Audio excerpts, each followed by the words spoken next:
નમસ્કાર દર્શક મિત્રો, હું હર્ષ રાઠોડ। આજના આપના આ એપિસોડની અંદર આપણે જાણીશું કે હવે ગુજરાતની અંદર જીરુની ખેતીનું વાવેતર ખૂબ જ પ્રમાણમાં વધી ગયું હતું, તો હવે વાવેતર વધતાની સાથે જીરુના પાકમાં રોગો આવવાની શક્યતાઓ વધી ગઈ છે।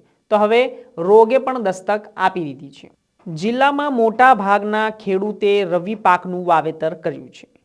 રવિ પાકના વાવેતરમાં સૌથી વધુ ચણા, જીરું તેમજ ઘઉંનું વાવેતર કરવામાં આવ્યું છે, જેમાં જીરુની ખેતી ખેડૂતો વધારે પસંદ કરે છે।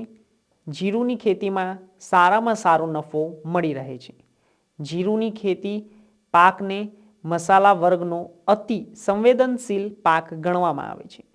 જીરુના વાવેતરમાં અમરેલી, ગીર, સોમનાથ, જૂનાગઢ તેમજ અન્ય વિસ્તારોના ખેડૂતો સૌથી આગળ છે। છેલ્લા એક સપ્તાહમાં જીરુના વાવેતરમાં અલગ અલગ રોગ મળી આવ્યા છે। કેટલું જીરું ખેડૂતોએ વાવ્યું તે જાણો। અમરેલી જિલ્લામાં મોટા ભાગના ખેડૂતે જીરુનું વાવેતર કર્યું છે।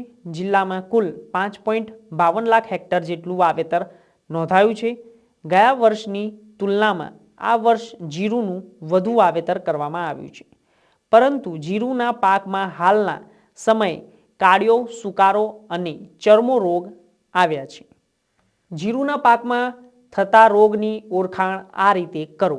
જીરુના પાકમાં જમીનમાં સુકારો અને કાળિયો રોગ જોવા મળી રહ્યા છે, જેથી જીરુનો પાક નિષ્ફળતાના આરે છે અને અમરેલી જિલ્લાના ખેડૂત ભાઈઓ મુશ્કેલીમાં મુકાયા છે।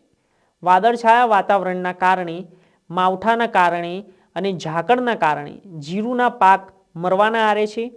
સુકારો જમીનજન્ય રોગ છે। કાળિયો રોગ વાવેતરના 45 દિવસ બાદ પાકમાં આવતો હોય છે। આ રોગ હવામાં ફેલાય છે। બીજા તરફ ખેતીની અંદર તેના જ પાકની અંદર ખેતરમાં ફૂગ આપણા ખેતરમાં આવી શકે છે। આ રોગના લક્ષણોની વાત કરવામાં આવે તો આમાં પાંદડા દાઝી જાય છે અને છોડ ઉપર કથ્થઈ રંગના પટ્ટા જોવા મળે છે। જીરુના પાકને રોગથી બચાવવા માટે કઈ બાબતોનું ધ્યાન રાખવું જોઈએ? સુકારાના રોગને નિયંત્રણમાં રાખવા માટે જમીનને પૂરતું પાણી આપીને જમીનને ભેજ જાળવી રાખવું પડે છે। કાળિયાના રોગને નિયંત્રણમાં રાખવા માટે જો તેની અસર ધરાવતો એકાદો છોડ દેખાય તો તેને નાશ કરવો। આ રોગ ધરાવતો છોડ જ્યાં ત્યાં ફેંકી દેવો જોઈએ નહીં, નહીંતર ફૂગ અન્ય છોડમાં પણ ફેલાશે। જીરું 45 દિવસ બાદ તેના 10 દિવસે 3 ફૂગનાશકોનો છંટકાવ કરવો। મેન્કોઝેબ, ક્લોરોથેનિલનો છંટકાવ કરી શકાય છે, જે કોન્ટેક્ટ પ્રકારના ફૂગનાશક છે। આ ઉપરાંત વાદળછાયા વાતાવરણમાં, માવઠામાં અને ઝાકળ પડે ત્યારે પિયત આપવાનું ટાળવું જોઈએ। વધુ જાણકારી માટે નજીકની એગ્રો સેન્ટરની મુલાકાત લો અને તેમની સલાહ મુજબ કાર્ય કરો।